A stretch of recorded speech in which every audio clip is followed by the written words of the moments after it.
Every day, children are removed from their homes due to parental drug abuse and neglect. Stay tuned to meet two women who are on a mission to make children's days a little bit brighter. My name is Jason Bradley, and you're watching Urban Report.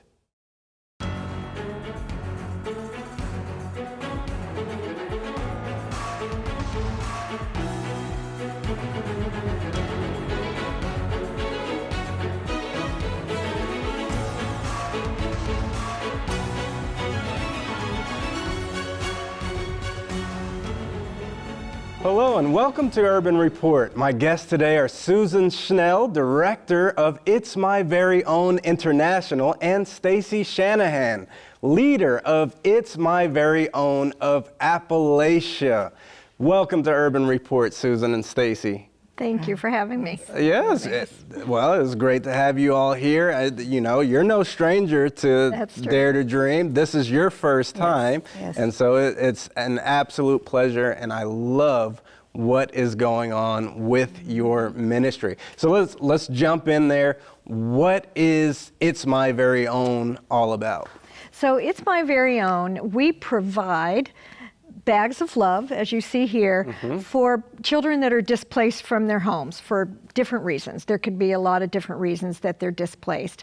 But we provide these for them so that they have a little bit of maybe joy and distraction and comfort while they're going through this traumatic time. Yes. And how did it start? So it started 20 years ago by a lady named Barbara Neer, and we actually have a video that will just set the stage and show all about how it started. All right, well, let's take a look at that right now.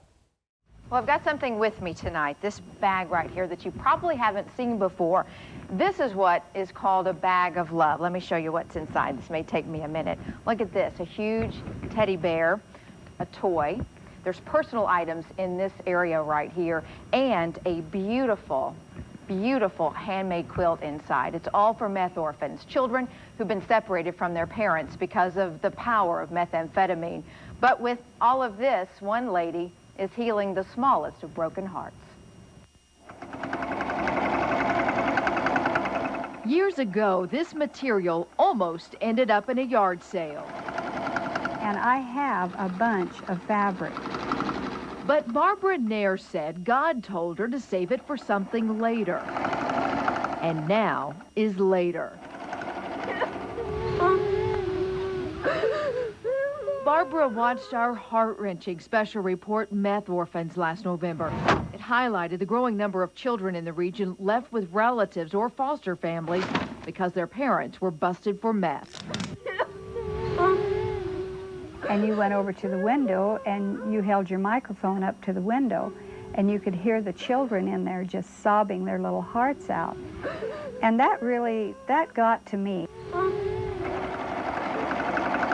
And that's when Barbara finally understood what her fabric was for. They are called bags of love, and we put pockets on them so that... Barbara calls these bags of love It's My Very Own. She fills them with personal items, toys. No bag is complete without a yellow pickup. A stuffed animal. Because they have to have a friend. And a handmade quilt. A handmade quilt spells love. Barbara has 10 quilts, all set to go in her bags of love, like this one. She is mending broken hearts, one stitch at a time. She gives the bags to Child Protective Services, who gives them to every meth orphan in Trigg County. So far this year, she's helped 25 kids. They take these bags, and when they get the children to the car, they hand them this bag. And it's big, and it's bulky. And what child can just resist looking and wondering what's in that? And suddenly, the things don't look so bad. They begin to forget what just took place because they're focusing on that bag and what is in that bag. It's teamwork that helps pull it all together. Barbara put her husband Jack to work making the bags. She don't take no for an answer. Together, they'll keep sewing as long as there's a need. Barbara led It's My Very Own for 13 years before stepping down as director. Now, after 20 years, she's amazed at the ministry's progress by God's hand. It just blows my mind but then it shouldn't, because the Lord is the one that put this together. And it always gave me such great joy when they'd say, "Oh, I think this is such a wonderful program that you have done." And I said, "Whoa, wait a minute. This is the Lord's. We're only the boots on the ground." You can start your own chapter by learning more about It's My Very Own at imvo.org. Wow, that's incredible. Bags of Love. That's the perfect name for it. It's a bag of love. Yes. Absolutely. So when children are displaced from the home, what can they take with them? Most of the time, they cannot take anything. Wow. In the instance of methamphetamine use that's more in the past, where they were making it in their own homes. They couldn't take anything, not even the clothes on their backs. Everything was toxic. Now, people are buying it from other places and not making it in their home, but still the children really don't have anything much. They might have a few things tossed in a plastic bag, but that's why we have this bag and we have personal items in it. And I want to tell you a cute story. A young boy actually was holding his bag in his lap, and he had his arms around it, and he reached into the pocket and he pulled out a toothbrush, and he said, "Oh, is this my own toothbrush? I don't have to share it with anyone." And we've heard that story from other people as well, that the children will say, "Wow, I've got my own toothbrush now." So, I mean, that just shows that they just really didn't have much of anything. And so this is such a benefit to meet their immediate needs, at least. Amen. Absolutely. And it brightens their day, and it's things that they need. I think we tend to take things for granted, and that is absolutely incredible. Now, I know you mentioned that this program has been around for 20 years. Is it still growing? It is still growing. In fact, I've had 3 phone calls in the last week about people that are interested in it, perhaps starting their own chapter. So it is still growing.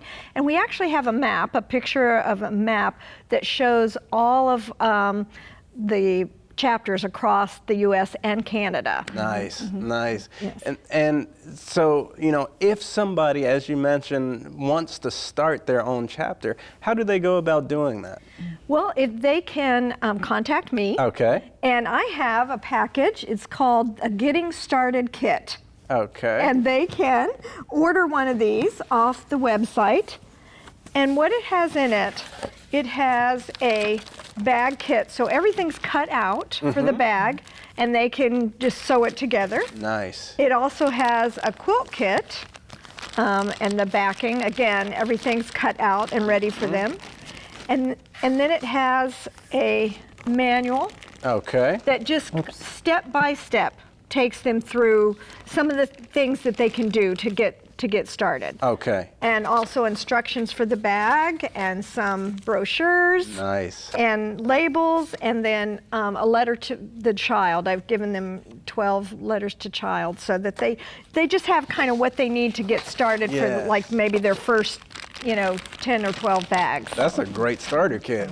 So I know you said they can contact you. What's your contact information? Yes, so they can either go to the website, which is imvo.org, or they can call me. Okay. And my phone number is 423-408-3142. Okay. They can also email me, which is susan@imvo.org. Okay, wonderful. Now, how do the bags of love impact the social worker and the children? Yes, I had a social worker tell me, she texted me actually, she had a very young, a 6-year-old girl that was just so distraught in her office. And she was trying to make phone calls to place her in a foster home and do the paperwork. And the child was just so distraught, she couldn't even do anything. So then she gave her the bag, and she said it just quieted her down. She had something to look at. She had some comfort items. And this social worker said it just had everything in it that we needed. So it helped her to be able to help the little girl. Yeah. I also have a video that is a social worker telling how the bags have impacted her and her caseload. Wonderful. Let's take a look at that. I'm Jordan with Polk County Children's Division. The Bags of Love means a lot to us. We work with kids in foster care. A lot of times when the kids come into custody, they may not even have but the clothes on their back or anything to their name. To be able to have something to hold on to, it means a lot to them.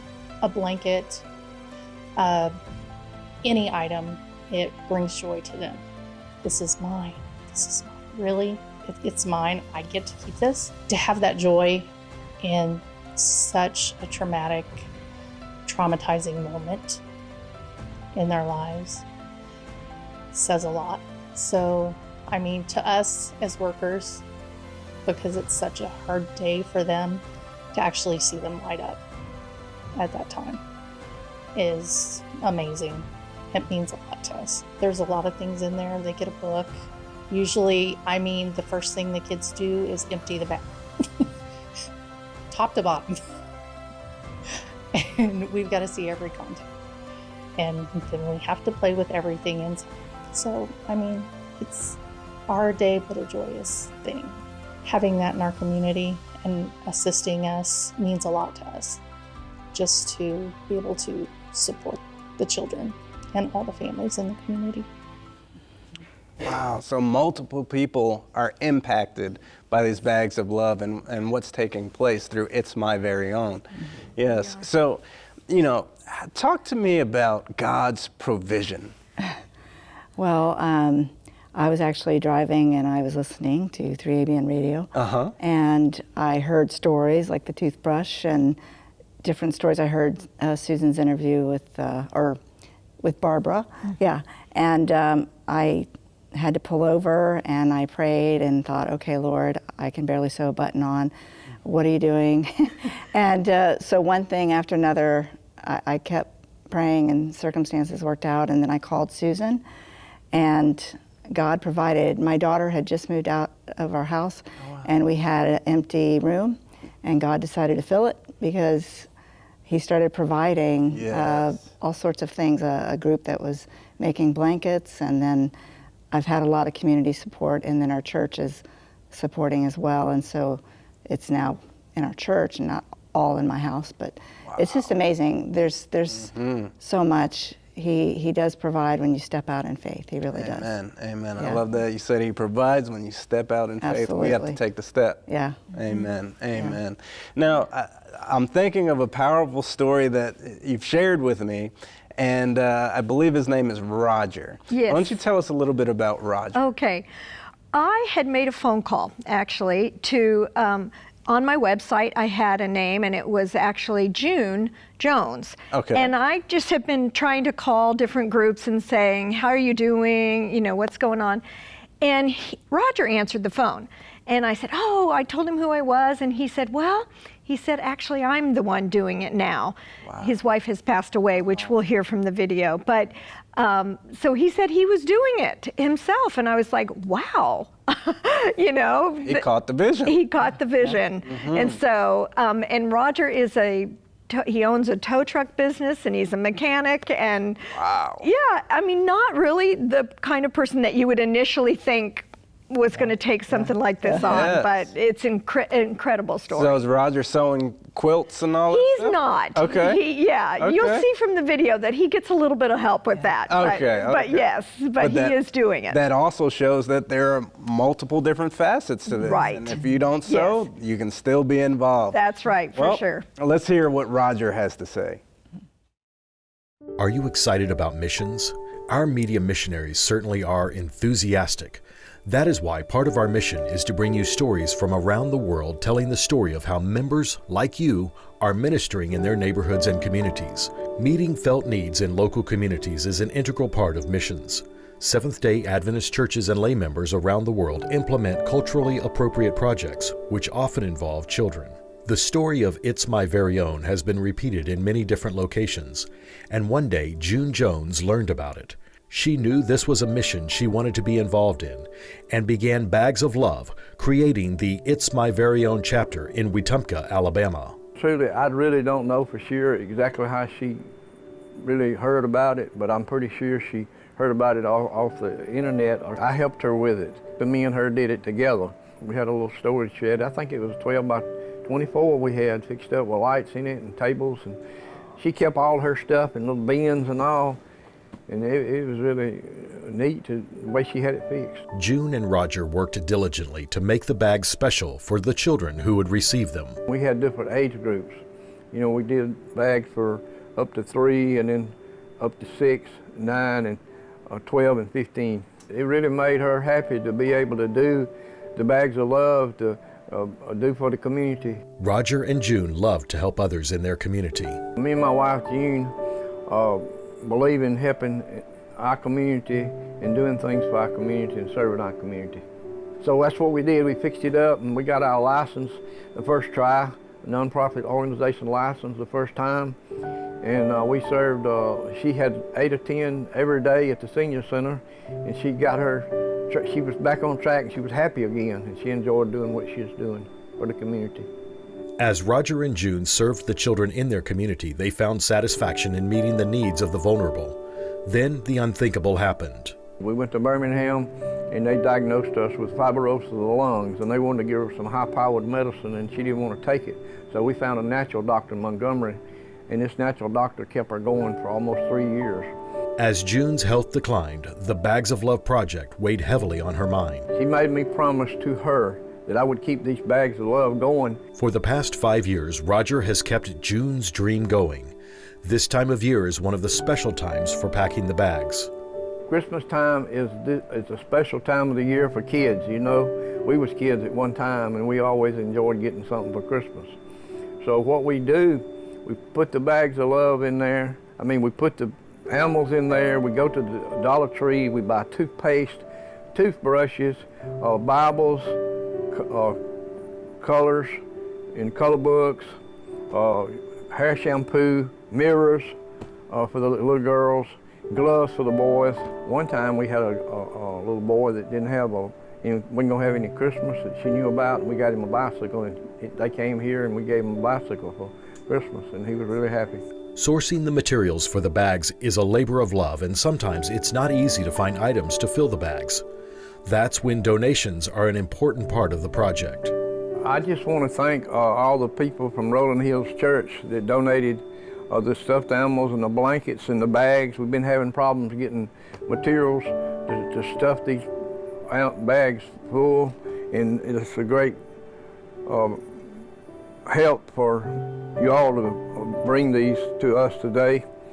And I know the kids will be blessed getting all this stuff. And Susan Schnell called me up and said there's a man in Alabama whose wife had her own chapter of It's My Very Own for her region, and she was an active sewer and made quilts and bags, and then she passed away, but she made her husband promise, you keep this ministry going. And that's a lot for a man who doesn't quilt and doesn't sew, and it's a lot of money on one person. So when Susan told me about that man, I talked to the ladies in the group, and we all said, oh yeah, we'll help him. Roger has been determined to carry on June's legacy to the community. Now he looks forward to passing that on to the next generations. I pray that my daughter and my granddaughter will keep this going, because it's a great thing for these kids each year. Has Roger and June's story inspired you to do something similar in your community? You can start your own chapter by learning more about It's My Very Own at imvo.org.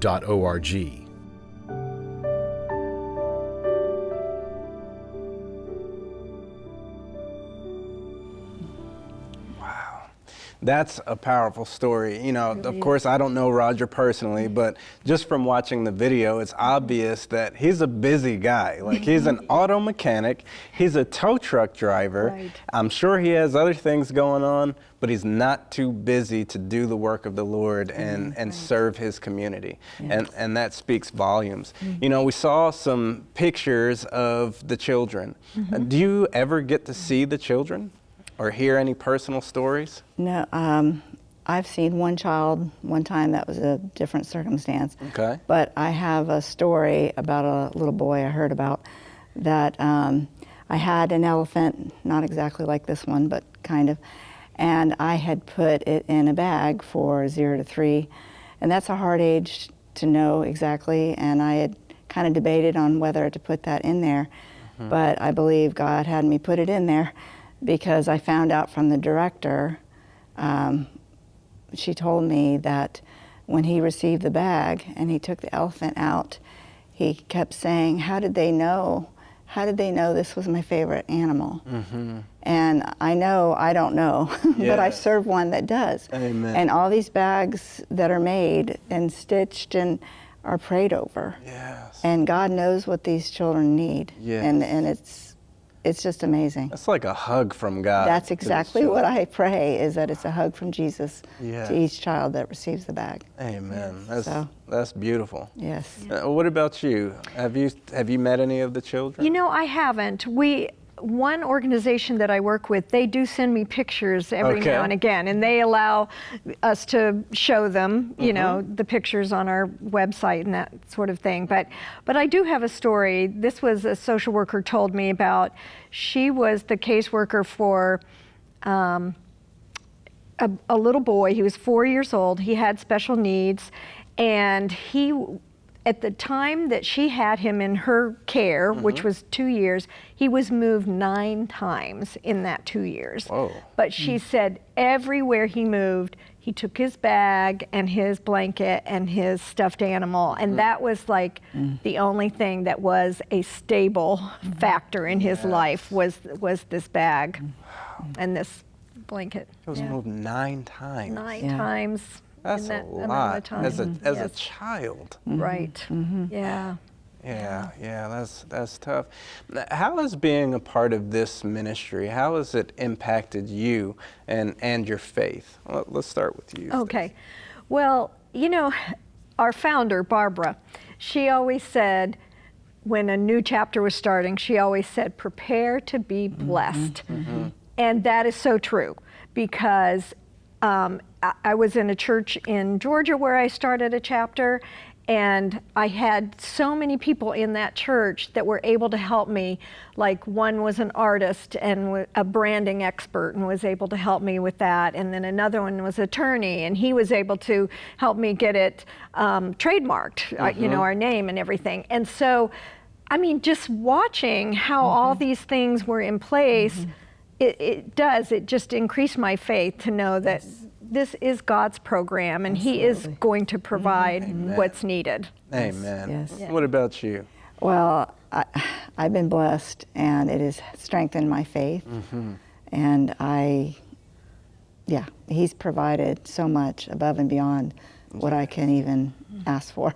Amen. Yeah, because Stacy really, in a sense, does it almost completely by herself in terms, you know, a little bit of support from her church, but I mean, that's why, you know, God has just provided donations and people in the community to help her, which, you know, is amazing to see. It's a great community ministry. It is. Now, and how did you get the community to buy in? Well, I pray and I ask, and there are people that are willing to serve. You know, there's people from the senior center that are willing to sow. There's just lots of different ways. Yes.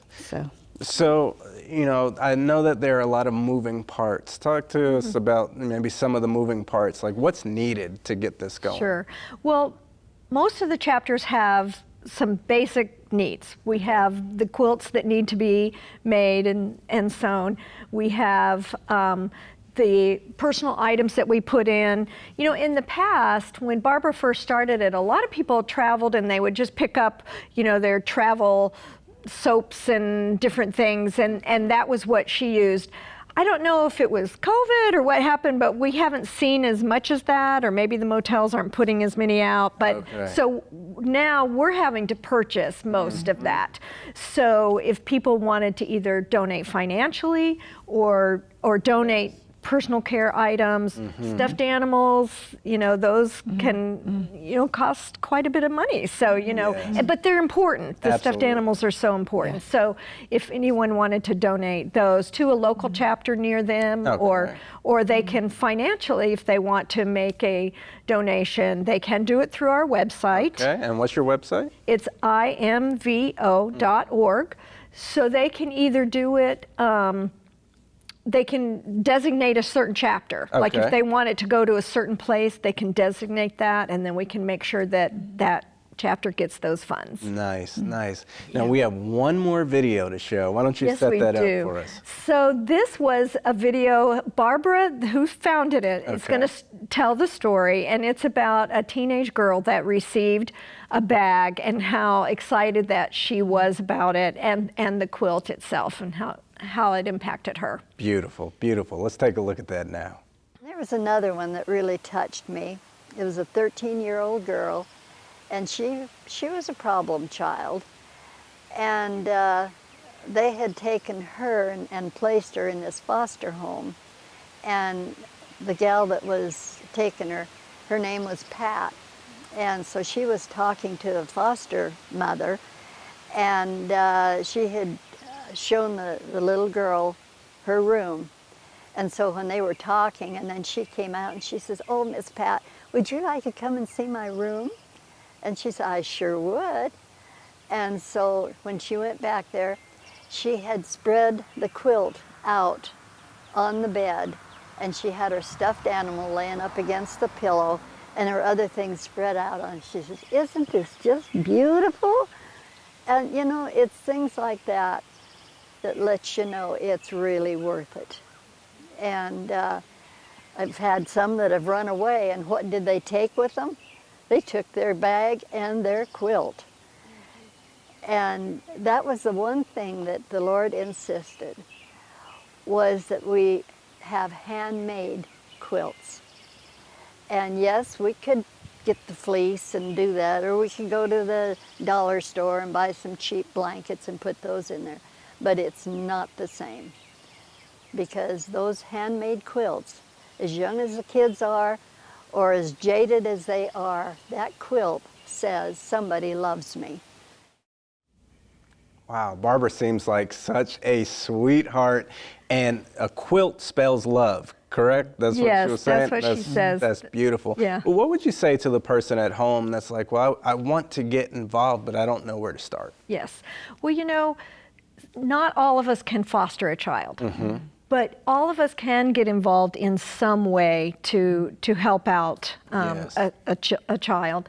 And one way that they can help with us, again, they can financially help, or they can pray. We always need prayers. Amen. If they will just pray for the children that are receiving the bags, and that these bags will somehow impact the child. Amen. Well, thank you so much for coming on and sharing this wonderful ministry. We want to thank you for joining us. Until next time, may God richly bless you.